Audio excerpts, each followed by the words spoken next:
política en este caso es condición necesaria pero no suficiente, porque las circunstancias también cuentan. Y aunque la circunstancia sea transitoria, sea coyuntural, sea temporal, mientras existe nos condiciona y nos limita fuertemente.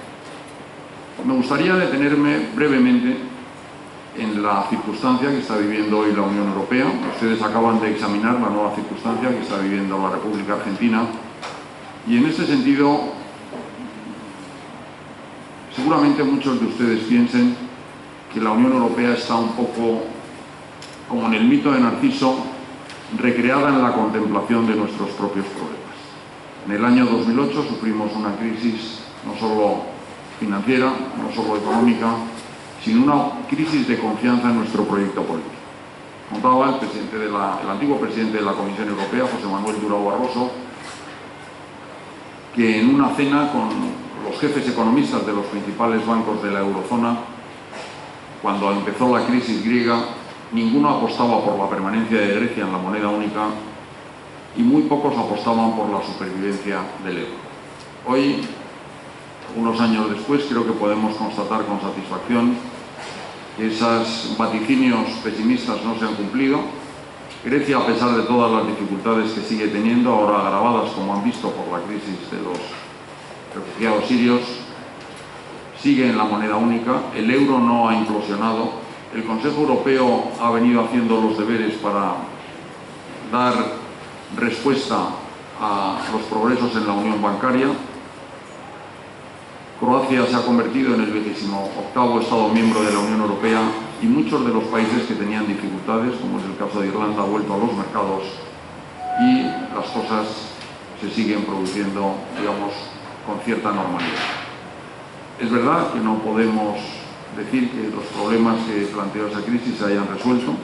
Hay 26 millones de ciudadanos en el conjunto de la Unión Europea que se encuentran en situación de desempleo y es verdad que ahora nuevos problemas llaman con urgencia a la puerta de la Unión Europea. Se ha dicho, yo creo que se ha dicho con acierto, que Europa es hija de la necesidad y que solamente cuando la necesidad llama a las puertas de Europa, Europa se decide a dar un paso hacia atrás. Eso nos ha pasado en otros momentos y es lo mismo que está pasando en esta misma ocasión. Hay algunos analistas que dicen que con el desplazamiento del eje económico mundial, del Océano Atlántico al Océano Pacífico y al Índico, Europa se ha convertido en un ente irrelevante porque los Estados Unidos son un poder declinante. Hay un magnífico estudio del Instituto Elcano que da algunos datos sobre influencia global y maneja algunos parámetros que no me resisto hoy a comentar con ustedes, que son muy representativos de algunos estados pequeños y medianos de la Unión Europea y que proyectados a una escala mayor yo creo que dan y ponen de manifiesto algunas evidencias. Por ejemplo, Austria, un estado pequeño de la Unión Europea, acoge a un número doble de inmigrantes que Brasil. Dinamarca tiene un comercio de servicios superior al de Rusia. Eslovenia, lo hago un poco en el contexto de los BRICS, recibe más medallas en competiciones deportivas mundiales que la India. Luxemburgo, un país de 320.000 habitantes, despliega más tropas al amparo de Naciones Unidas que China. Y Grecia, a pesar de sus dificultades, triplica en publicaciones científicas internacionales a África del Sur. Evidentemente esto es una foto fija, pero con ello, ¿qué les quiero decir? Que si proyectásemos estos pequeños datos a una escala de Estados miembros mayores de la Unión Europea, ustedes saben que dentro del G8 y del G20 no solo está la Unión Europea, sino que hay varios Estados miembros de la Unión que forman parte de este grupo, yo creo que llegaríamos fácilmente a la conclusión de que la Unión Europea no es un proyecto precisamente irrelevante.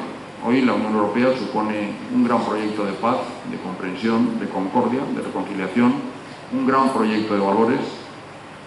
Yo he tenido la fortuna, como decía Gerardo en su introducción, en su amable introducción, de ser miembro del Parlamento Europeo durante 20 años y puedo asegurarles que el Parlamento Europeo, que es la institución donde late el pulso democrático de la Unión Europea, es una auténtica escuela de civilización.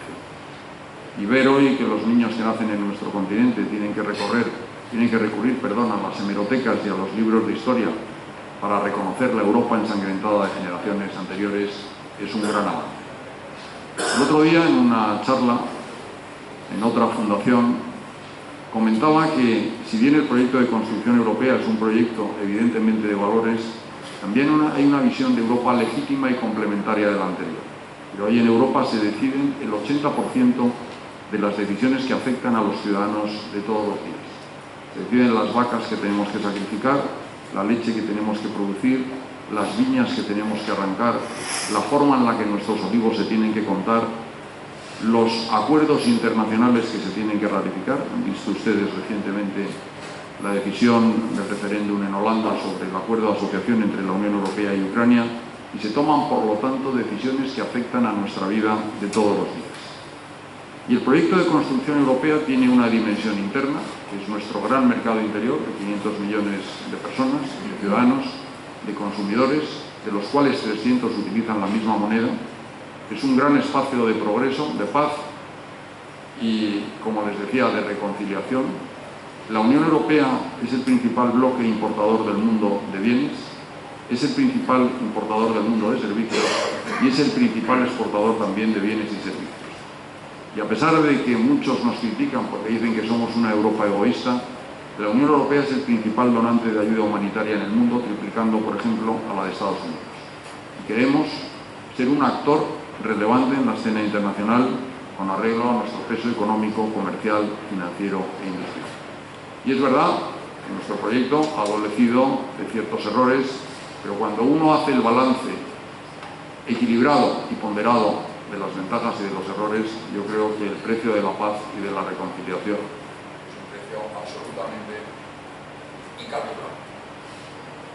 En este sentido, les quería decir también, hay algo que está fallando el micro. Hola. Hola.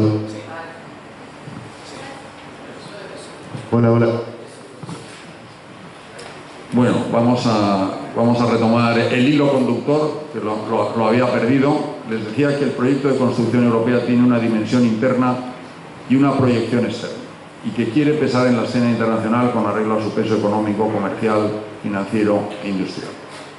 La verdad es que tenemos problemas en nuestro propio continente. Tenemos una relación difícil con Rusia, un país sancionado por la Unión Europea como consecuencia de la anexión de la península de Crimea. Tenemos toda una serie de países candidatos de Europa Central y Oriental que quieren formar parte de nuestro proyecto político. Tenemos otros países candidatos como Turquía, que está esperando a que pasen estos 5 años donde vamos a concentrarnos más en nuestros proyectos globales de consolidación, y no se va a producir ninguna ampliación durante el mandato de la actual Comisión Europea. Tenemos una presencia muy activa en los conflictos de Asia Central. Poca gente sabe que de cada $100 que se gastan en el proceso de paz en Oriente Medio, 60 los pone la Unión Europea. Tenemos una relación con los Estados Unidos de gran amistad. Estamos negociando un ambicioso acuerdo de comercio e inversión. Tenemos relaciones con las potencias emergentes, con China, con India. Tenemos un marco de relaciones con los 77 países de África, Caribe y Pacífico. Y por último, como decía Gerardo en su introducción, y desde luego no para nosotros menos importante, tenemos un ámbito de relaciones con América Latina. En ese contexto, la Unión Europea ha pasado de un diálogo ministerial a un diálogo a través de las cumbres de jefes de Estado y de Gobierno, y hemos ido cerrando nuestros acuerdos con todos los países de la región. Tenemos un acuerdo con América Central, tenemos un acuerdo con México que tenemos que renovar, y con Chile, tenemos un acuerdo con Colombia, con Perú y con Ecuador, y la gran asignatura pendiente que tenemos es el acuerdo con los países del Mercosur.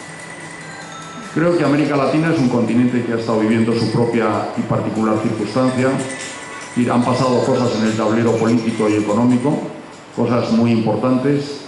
Vemos que se ha reducido sustancialmente la pobreza, no por igual en todos los países, no sin dificultades en algunos países, pero sigue habiendo enorme desigualdad. América Latina no es el continente más pobre del planeta, pero es el continente más desigual. En el ámbito político ha desaparecido la Comunidad Andina, fracasó el proyecto ALCA después de la cumbre del Mar del Plata, el Grupo de Río ha sido sustituido por la CELAC, y están pasando cosas importantes. En ese contexto yo creo que el mundo ha cambiado enormemente en los últimos años y por lo tanto creo que los problemas que se plantean hoy son problemas a escala planetaria. Decía el sociólogo norteamericano Daniel Bell que hoy las naciones son demasiado grandes para resolver sus pequeños problemas y demasiado pequeñas para resolver los grandes problemas que se plantean a escala planetaria. Así que una primera parte de asuntos en los que la Unión Europea y la Argentina pueden cooperar. Argentina es un país miembro del G20, es un país importante de la comunidad económica internacional. Esta mañana en la mesa empresarial se hablaba de las capacidades productivas de Argentina. Siempre se dice que es un país de 40 millones de habitantes capaz de producir alimentos o que produce alimentos para 400. Esta mañana nos han dicho que puede producir para 800. Por lo tanto, es muy importante que los problemas globales puedan encontrar soluciones globales. Tenemos el problema de la economía digital, tenemos el problema de la lucha contra el terrorismo, el narcotráfico y el crimen organizado, tenemos el problema de la preservación del medio ambiente y los recursos naturales, la lucha contra el cambio climático y tenemos el gran problema de las migraciones. Hoy hay en este momento más de 60 millones de personas que se encuentran en situación de desplazados de sus países de origen. Y si lo comparamos con respecto a las cifras de hace una década, vemos que el incremento que se ha producido en estos últimos 10 años es impresionante, porque solamente hace 10 años había 37 millones de personas en esta situación y ahora hay 60. Por lo tanto, creo que estos problemas globales requieren de un diálogo político elevado, al más alto nivel, y creo que la Argentina y la Unión Europea pueden presentar soluciones de forma conjunta y encarar posiciones similares en los foros internacionales ante estos problemas globales. Y es evidente también que tenemos una agenda económica bilateral y una agenda política bilateral de gran calado. Hoy les decía que los grandes retos se tienen que afrontar desde una perspectiva de integración. Lo decía muy bien Cristiano esta mañana en su mesa. Nosotros hemos tenido una gran experiencia integracionista y estamos convencidos, después de casi 60 años de lucha por la integración, que los retos que tenemos planteados serán mucho más difíciles de resolver satisfactoriamente si no lo hacemos unidos. Y la verdad es que el viejo lema del Imperio Romano de que la unión hace la fuerza entendemos que hoy es más verdadero que nunca. También entendemos las dificultades que comporta esta vieja aspiración europea y latinoamericana, pero creo que tenemos que estar muy atentos a apostar y a doblar la apuesta en favor de esos esfuerzos integracionistas, nosotros desde la Unión Europea y ustedes también desde el Mercosur. Por eso entendemos que América Latina en general y Argentina en particular no necesita dádivas. Argentina es un país riquísimo, sino lo que necesita son oportunidades. Y hoy las oportunidades vienen claramente representadas por este acuerdo de asociación Unión Europea-Mercosur que va a comportar, si consiguen concluirse satisfactoriamente las negociaciones, grandes ventajas. Ayer tuvimos una noticia muy positiva. En su calidad de presidente en ejercicio del Mercosur, el ministro de Asuntos Exteriores de Uruguay visitó Bruselas, se entrevistó con la comisaria responsable de Comercio y decidieron que en la segunda semana del mes que viene habrá ya un intercambio de ofertas entre la Unión Europea y el Mercosur para avanzar en este acuerdo de asociación política, concertación económica y cooperación. Evidentemente, hay otras muchas áreas, hay otras muchas parcelas donde la Unión Europea y Argentina pueden construir una ambiciosa asociación. Y en este sentido me gustaría citarles algunas de ellas. En primer lugar, el Banco Europeo de Inversiones se está planteando volver a desarrollar sus actividades en América Latina. Con motivo de la visita de la alta representante Federica Mogherini, integró su delegación un representante del Banco Europeo de Inversiones y en la próxima visita, el día 14, a Bruselas, de la canciller Malcorra, habrá un alto representante del Banco Europeo de Inversiones para considerar la oportunidad de volver a estar presente en el país. Quisiera recordarles que el Banco Europeo de Inversiones es un banco que tiene unos recursos importantes, muy importantes, les diría yo, incluso que superan a los del Banco Interamericano de Desarrollo, la Corporación Andina de Fomento y el Banco Mundial juntos. Evidentemente es un banco que tiene una vocación de desarrollo regional para favorecer regiones de la Unión Europea, pero dedica una importante parte de su capital a la acción en países terceros, así que esperamos pronto tener buenas noticias y que el Banco Europeo de Inversiones pueda estar aquí de nuevo. En otro orden de cosas, queremos restaurar y tenemos fecha ya señalada para los diálogos económicos y financieros, será en el mes de mayo, y estamos pensando en firmar una serie de memorándums de entendimiento con Argentina, uno sobre cooperación y ayuda al desarrollo, especialmente a petición de Argentina, cooperación triangular, para poder prestar un poco las experiencias y los conocimientos de Argentina y de la Unión Europea a otros países terceros. Estamos pensando también en ver en qué medida, con nuestros aciertos y con nuestros errores, podemos extender las experiencias que hemos tenido en el ámbito de nuestro proyecto de integración de cohesión económica y social. Ustedes saben que hay unas enormes diferencias entre las regiones de la Unión Europea, de las regiones más ricas de Alemania y Holanda, a las regiones del mediodía italiano, del sur de España, hay unas diferencias prácticamente del triple de la renta, y en ese ejercicio de favorecer un desarrollo equilibrado y armonioso de las economías de nuestros Estados miembros, hemos desarrollado unos instrumentos, el Fondo de Desarrollo Regional, el Fondo de Cohesión, el Fondo Social Europeo, y creo que podríamos compartir experiencias para que, insisto, con nuestros aciertos y con nuestros errores podamos ayudar, como decía el gobernador en la inauguración de este seminario, a ver en qué medida podemos aportar nuestro concurso en este nuevo ejercicio de un sistema federal como el que tiene Argentina. Estamos también buscando una cooperación en el ámbito de la eficiencia energética. Nosotros en la Unión Europea nos hemos trazado como objetivo en el año 2030 estar próximos al 30% en mejorar nuestras condiciones de eficiencia energética, de tener un porcentaje mucho mayor, como hemos visto en las negociaciones de París del COP21, en energías renovables, y también en reducir nuestra dependencia energética, puesto que Europa es una región muy vulnerable en lo que se refiere a su abastecimiento energético, que proviene para algunos países de la dimensión septentrional una gran dependencia de Rusia. Hay evidentemente otros muchos ámbitos. Podría hablarles del ámbito de la cooperación científica y tecnológica, donde Argentina tiene un increíble nivel de investigadores. Solamente en nuestro programa de investigación e innovación, que es uno de los mayores programas del mundo, dotado con 80.000 millones de euros, hemos firmado 3 acuerdos de cooperación con países terceros. Uno es Estados Unidos, otro es Corea del Sur y el tercero es Argentina. Y por lo tanto entendemos que la excelencia y el nivel de los científicos y de los investigadores argentinos puede ser muy útil para la Unión Europea y la Unión Europea también para Argentina. Estamos progresando en misiones de mantenimiento de la paz y de gestión de crisis. Tenemos acuerdos de esta naturaleza con Colombia y con Chile, y Argentina nos ha manifestado también su interés y su disponibilidad para trabajar en estos ámbitos. Como verán, el catálogo de actividades para llenar una ambiciosa agenda de cooperación entre la Unión Europea y Argentina prácticamente no tiene límites. Esos límites dependen de nuestra ambición, pero este es un encuentro que va orientado y dirigido a los empresarios, y por lo tanto me gustaría poner el acento no solo en los aspectos políticos, en los aspectos de coincidencia de principios y valores, sino también en los aspectos económicos y comerciales.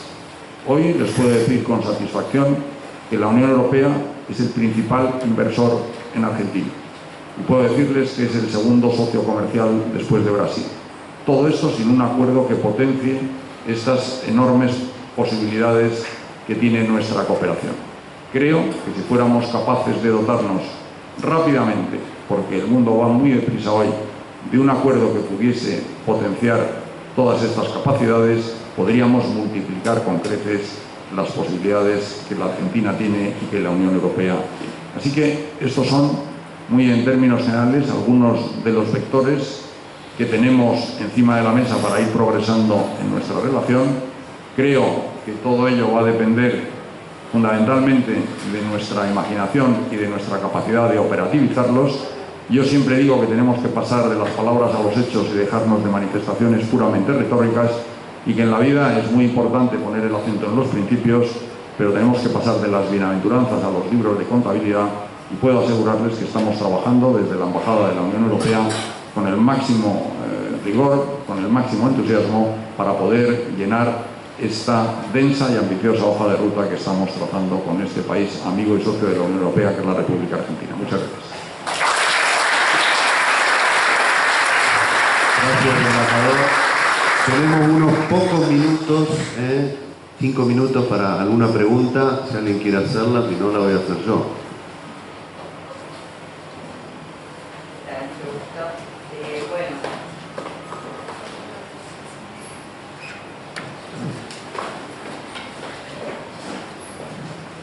¿Qué tal, embajador? Bueno, desde el ámbito de las universidades, las de abogacía somos las que damos derecho de la integración y todos los bloques. Así que quería preguntarle, el BEI en su momento, cuando trabajó en Argentina, dio créditos para temas gasíferos y demás. Si está dada alguna línea en particular de las inversiones del BEI. Y sobre el acuerdo en general, Unión Europea-Mercosur, que fue firmado en la Moncloa en 1999, ¿verdad?, durante la administración en ese momento de Felipe González y la presidencia acá del doctor Menem. Quería saber si ese acuerdo, el marco, el que está desde 1999, desde ahí avanzamos, ¿no?, ¿verdad?, el acuerdo Unión Europea-Mercosur, que entiendo que sigue vigente, y de ahí se va dando los distintos acuerdos con los países.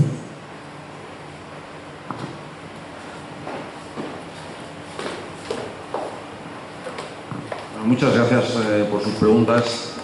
El otro día participé, antes de ayer, en un encuentro en Buenos Aires de una asociación interuniversitaria que se dedica a la promoción de los derechos humanos y a los valores democráticos. Es una asociación que usted conocerá, que se llama el Campus Global. Yo les decía, en esa ocasión, yo he sido profesor universitario muchos años, que antes se decía con ironía maligna que el que sabe hace y el que no sabe enseña. Yo creo que hoy esa dicotomía se ha roto claramente y que tenemos que buscar una sinergia muy clara entre el mundo de la universidad y el mundo de la empresa. Solamente así podremos hacer frente a los grandes retos que se plantean a nivel nacional, a nivel regional y a nivel global. Por eso nosotros siempre decimos que está muy bien ser un país muy rico en materias primas, pero la materia prima es fundamentalmente hoy día la materia gris. Qué suerte que Argentina tiene materia prima y materia gris. Pero cuando uno ve la evolución de la renta de un país como Singapur, que en los años 60 se encontraba al mismo nivel que otros países de la región, no voy a citar ninguno, hoy tiene una renta como la de los Estados Unidos y no es rico en absoluto en materias primas. Y cuando uno ve la evolución de otros países como Corea del Sur, que tenía el mismo nivel de renta que Ecuador, hoy está en el 70% de la renta de Estados Unidos. Por eso el tema de la educación es un tópico ya del discurso político, es absolutamente fundamental. Por eso nosotros apostamos claramente por todo lo que venga vinculado con el sector de la universidad, de la ciencia, de la tecnología y de la innovación. Por lo que se refiere a la acción del Banco Europeo de Inversiones, quiero decirle que el Banco Europeo de Inversiones contempla toda una serie de áreas prioritarias en el ámbito de su acción, todo lo que se refiere a los procesos de integración regional, y luego me referiré a ello para contestar a la última parte de su pregunta, todo lo que se refiere a las energías renovables, preservación del medio ambiente y recursos naturales y eficiencia energética son sectores claramente prioritarios. El desarrollo de las colectividades locales, la descentralización, el buen gobierno y la eficiencia son otro de los sectores donde el Banco Europeo de Inversiones está poniendo todo el acento, y estamos lógicamente esperando escuchar cuáles son las prioridades por parte de Argentina para buscar una coincidencia entre la acción del banco y lo que el gobierno argentino quiera proponer. Por último, lo que se refiere al tema del acuerdo, el acuerdo con Argentina fue un acuerdo modélico. En su momento fue el primer acuerdo que la Unión Europea cerró con una cláusula democrática, no a petición de la Unión Europea, sino a petición de Argentina. Eso fue una petición que hizo en el año 1990 el ministro, entonces recién nombrado ministro de Asuntos Exteriores, Domingo Cavallo, en su primera reencarnación. Y esa cláusula democrática se ha ido repitiendo en todos los acuerdos que con países terceros ha firmado la Unión Europea. ¿Qué sucede? Que la Unión Europea está buscando promover los esfuerzos en favor de la integración regional. Y en este momento estamos negociando desde hace prácticamente 20 años un acuerdo de esa naturaleza entre la Unión Europea y el Mercosur. Este acuerdo, por diversas circunstancias, se ha encontrado bloqueado, unas veces por razones imputables a Estados miembros de la Unión Europea, otras veces por falta de convicción en las ventajas que comportan los acuerdos de libre comercio por parte de América Latina, pero lo cierto es que ahora hemos salido de esa parálisis. Creo que en el día de ayer se ha dado un paso en la buena dirección y ahora lo que esperamos es que este proceso negociador pueda manejar las expectativas, no se frustre, y creo que por lo que hubo y lo que se produjo en el intercambio de informaciones el año pasado, cuando se reunieron los dos jefes negociadores, el del Mercosur bajo presidencia paraguaya y el de la Unión Europea, se manejaron como porcentajes iniciales de liberalización recíproca de los intercambios alrededor del 90% por parte de la Unión Europea, el 87% por parte del Mercosur, y esos porcentajes creo que van a estar en las ofertas que se van a presentar en la segunda semana del mes que viene, pero son un punto de partida y no un punto de llegada, y en cualquier caso lo que sí suponen es un progreso y un paso hacia adelante muy ambicioso que esperamos se pueda mejorar en el curso de la negociación. Espero haber respondido a su pregunta con estos comentarios. Bueno, vamos a darle un agradecimiento muy profundo al embajador Salafranca por habernos acompañado. Esta es su casa y lo despedimos con un aplauso.